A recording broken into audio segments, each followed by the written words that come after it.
El sector alfarero es muy conocido en muchos puntos de la provincia de Zamora en la actualidad, pero es un gran desconocido en su papel que tuvo en Zamora capital, concretamente en el barrio de Olivares y concretamente y sobre todo de la mano de una familia, los Cabañas, a los que ha estudiado concienzudamente durante los últimos años Eduardo Velasco. Es el presidente de la asociación Benito Pellitero. Eduardo, muy buenas noches, ¿qué tal? Hola, buenas ¿Cómo noches. estás?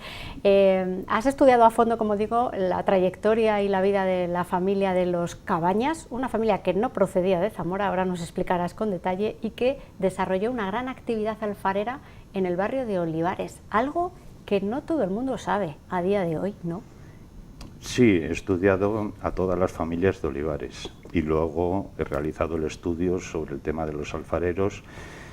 Y el hilo conductor del estudio son los Cabañas, por el motivo de que es la única familia, o el plan de familiar, que desde que se establecen a mediados del siglo XVIII tienen toda su estancia, o prolongan toda su estancia, las generaciones futuras, hasta el inicio del siglo XX, hasta la desaparición de la actividad alfarera en Olivares. Ellos procedían de Jiménez de Jamuz, que es un pueblo de León en el que todavía hoy se sigue haciendo alfarería, y llegaron aquí, se sabe muy bien por qué.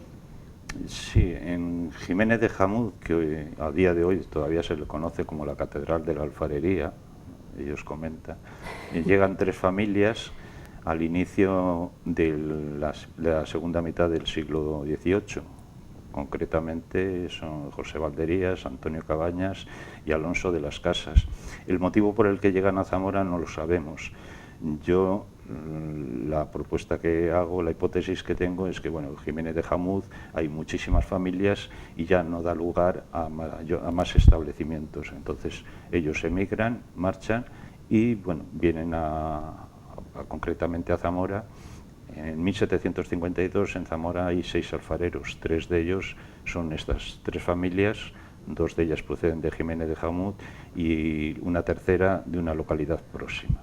Y se establecen en Olivares.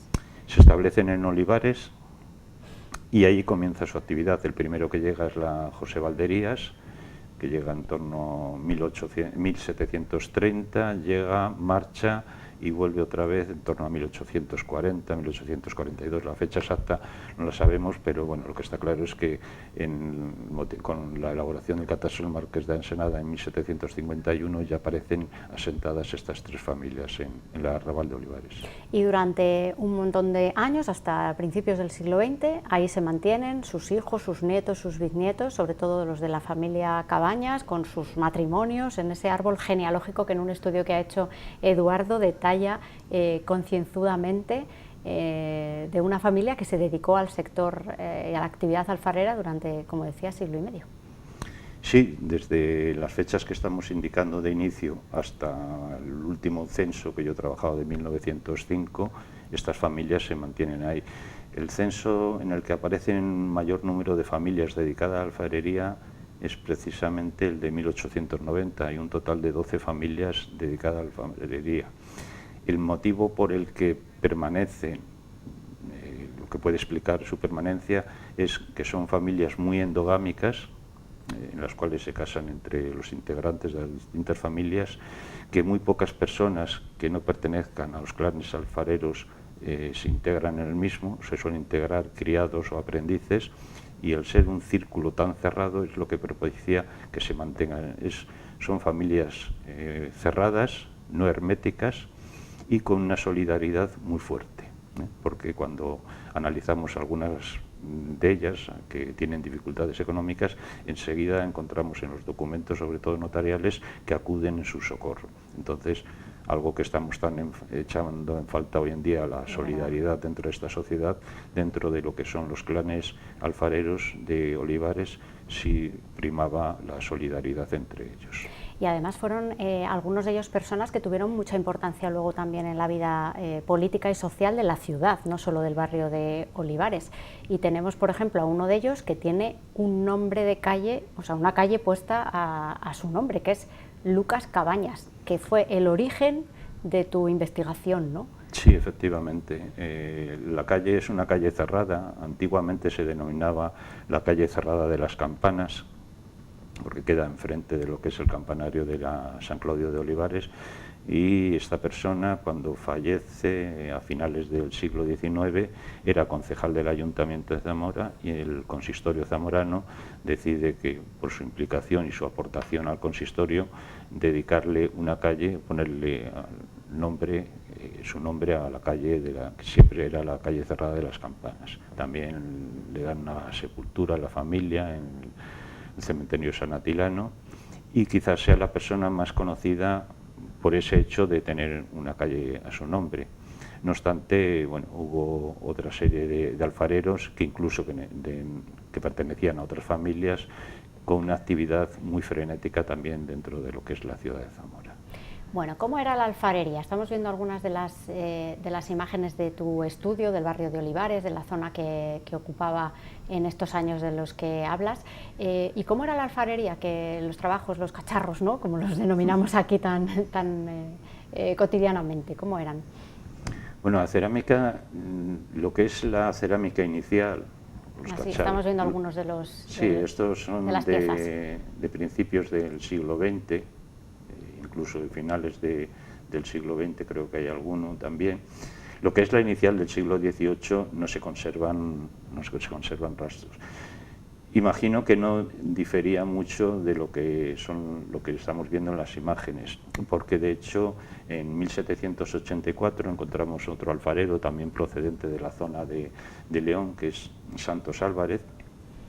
Eleva un memorial al ayuntamiento en el cual pide que se le haga una donación de dinero, que se le dé un crédito, para establecer una fábrica de cerámica similar a la de Talavera de la Reina y la de Alcora. Entonces, bueno, es lo que conocemos, lo que es la cerámica vidriada. Entonces imaginamos, pero solamente no tenemos ninguna prueba empírica de que los cacharros fueran similares, pero lo que es cómo ha evolucionado, cómo evolucionan los documentos, determinadas cuestiones, bueno, creo que no difería mucho de la que existía en finales del siglo XIX, principios del siglo XX, que es la que se conserva hoy en día. Es una alfarería muy diferente a la que estamos acostumbrados a ver en localidades como Pereruela, Moveros, por ejemplo, ¿no?, en la actualidad. Sí, no tenía nada que ver con la alfarería de Pereruela, o la de Moveros, o la de Muelas del Pan. De hecho, no tienen contacto. Por lo menos documentalmente yo no he encontrado contacto entre los alfareros de Olivares y que son los alfareros o los alfareros de estas otras localidades. Estos eran, como hemos visto, cerámica vidriada, que supongo que sería una técnica que traían de su localidad natal. No sé si en Jiménez de Jamuz se estila o tampoco. Ahora mismo lo que es la cerámica, yo he estado indagando lo que es la cerámica de Jiménez de Jamuz, y la que era de unos años, sí era una cerámica vidriada, pero no era una cerámica blanca, con estos ribetes azules y verdes, esas hojas de perejil que se comentan. Entonces yo creo que ahí en un momento pueden traer su cerámica original para establecerla aquí, pero están supeditados un poco a los barrenos que encuentran en la ciudad de Zamora. Y los que encuentran en la ciudad de Zamora, Santos Álvarez dice que él quiere hacer, debido a la calidad de los barrenos que hay en Zamora, una cerámica similar a la de Talavera de la Reina, es decir, también es una cerámica vidriada, sí, en blanco, color azul, mucho más barroca que la simplista de Olivares. Y la de Alcora, que es también muy barroca respecto a lo que es la de Zamora. Y bueno, en ese aspecto yo creo que ellos pretenden o se diferencian de lo que es la cerámica o la alfarería de las localidades zamoranas que hemos enumerado anteriormente. O sea, que tienen un toque personal de verdad diferente a todo lo que tienen a su alrededor, y evolucionaron ellos, digamos, independientemente, ¿no?, también de otras corrientes y de otras zonas cercanas. Sí, desde luego, es decir, son muy extrovertidos en ese aspecto y muy arriesgados, arriesgan, no es una cerámica que pudiéramos decir al uso cotidiano, ¿no? Entonces es más de ornamental. De hecho, a finales del siglo XIX o principios XX, algunas de las imágenes que estamos viendo esas fuentes que aparecen ahí eran fuentes de bodas que se regalaban a los novios que contraían matrimonio en Olivares o en cualquier lugar de Zamora. Creo que fue una pena el que esta cerámica desapareciera, porque, hombre, indudablemente no iba a tener la recambre que puede tener la de Talavera la Reina o la de Alcora, pero indudablemente sí era una cerámica muy preciada. En Salamanca había algún reducto por esta época también de que se hacía este tipo de cerámica, pero no tenía la importancia que tenía la cerámica de Olivares, y por eso nosotros proponemos que se recupere y que se haga ese museo, porque tenía un valor muy importante, un valor que a lo mejor al día de hoy lo desconocemos. Ahora hablamos del museo, quiero seguir con lo de la cerámica. ¿La materia prima de dónde la sacaban? ¿Era de aquí o la tenían que traer de fuera? La materia prima era de aquí, era aquí. Ellos hablan en diferentes documentos, aluden, en un primer momento hablan de los barreros que están situados en el campo de la Verdad, es decir, en torno a la Santiago de los Caballeros, pero son los barreros que desaparecen muy pronto, y el resto del tiempo, y te estoy hablando prácticamente de todo lo que es todo el siglo XIX y lo poco que queda del siglo XX, la sacan de las laderas que existen entre el Espíritu Santo y Valorio, dicen los documentos, lo que es hoy en día el barrio San Isidro, incluso lo que era la abadía de Espíritu Santo. Bueno, pues en esos laterales de la carretera que colindan con Valorio es donde ellos extraen el material con el cual hacen los distintos cacharros eso. Bueno, hay otro tipo de material que es fundamental, que es la leña para los hornos. Estos los extraen también de Valorio y de Monteconcejo, y luego la pólvora que utilizan, el alcor que denomina, o el alcohol de hoja ancha, que bueno, se lo facilita el ejército para poder hacer el vidriado de la cerámica.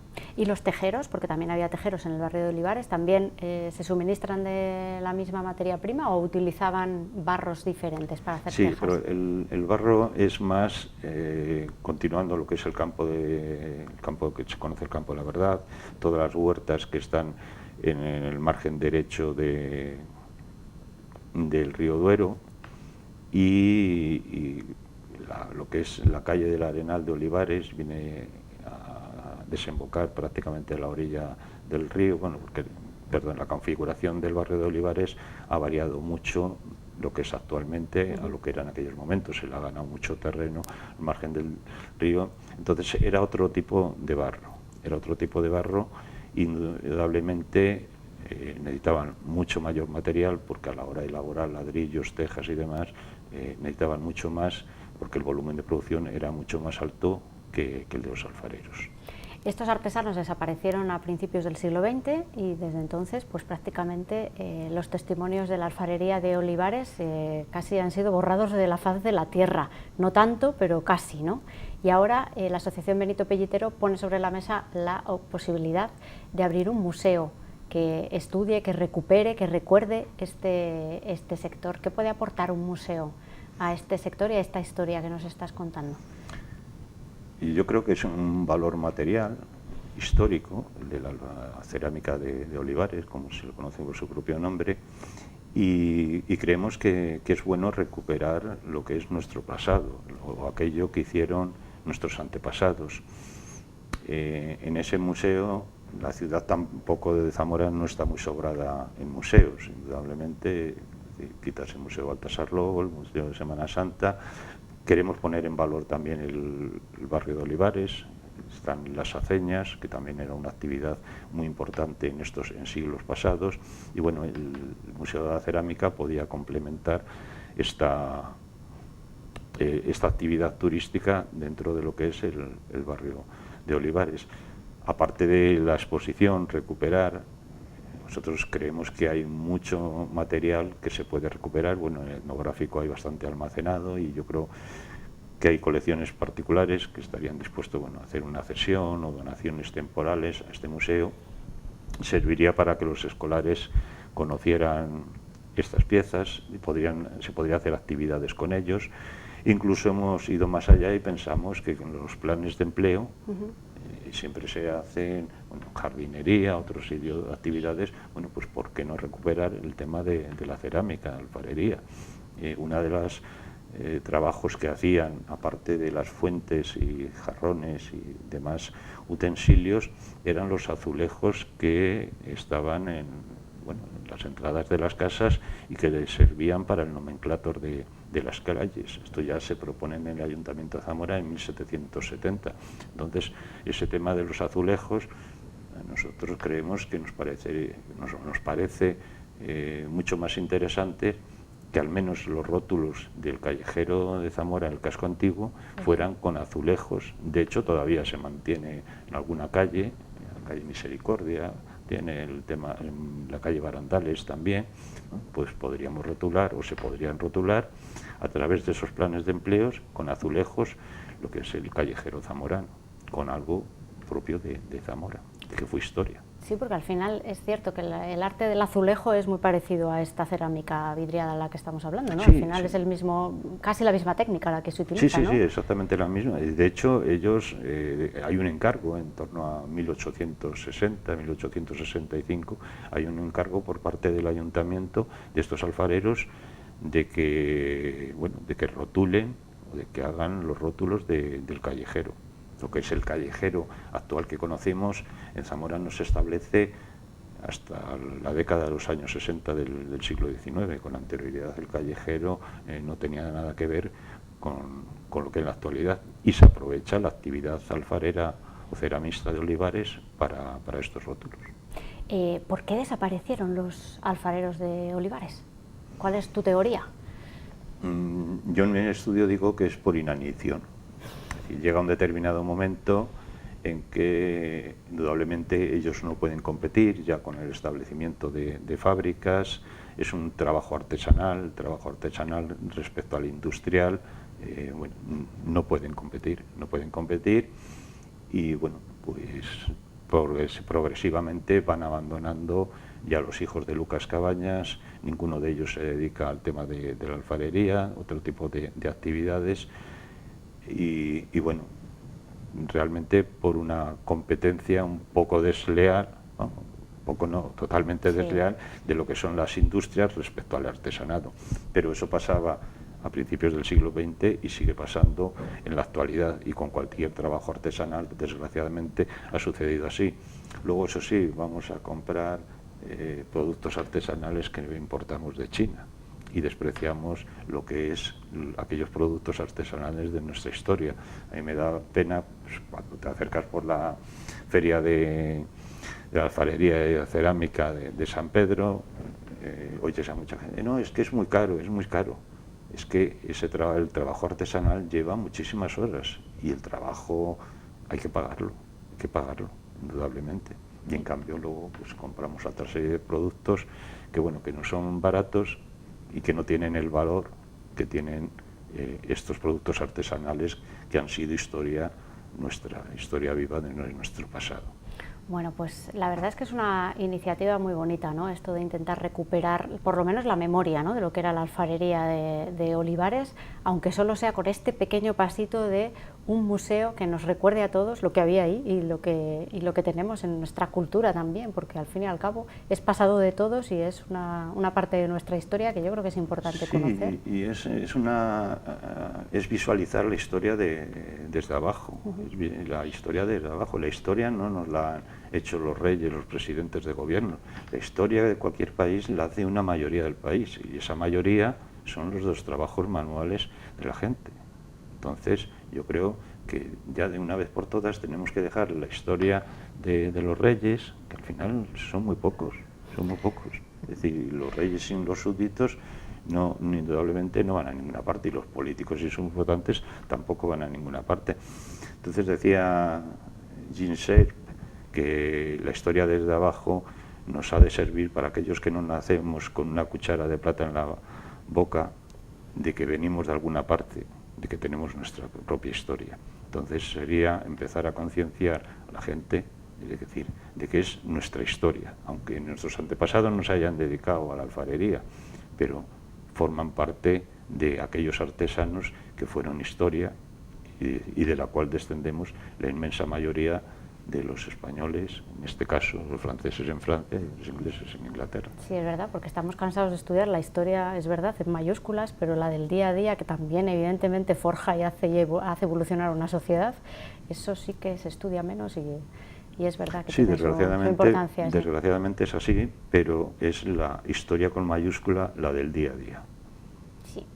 Eduardo, muchísimas gracias y que salga para adelante esta propuesta, a ver si dentro de unos meses podemos ir avanzando, que esto camina hacia adelante. Ojalá, ese sería nuestro deseo, porque yo creo que sería poner en valor una actividad que contribuiría también al desarrollo turístico de Zamora, que no es mucho, entonces todo aquello, un granito de arena que podamos aportar al turismo zamorano, a la actividad económica del turismo zamorano, creo que es bienvenida. Eso es. Muchas gracias, Eduardo. Gracias a vosotros. Y nosotros vamos a seguir con una sección veraniega de este año, como es la de primeros auxilios.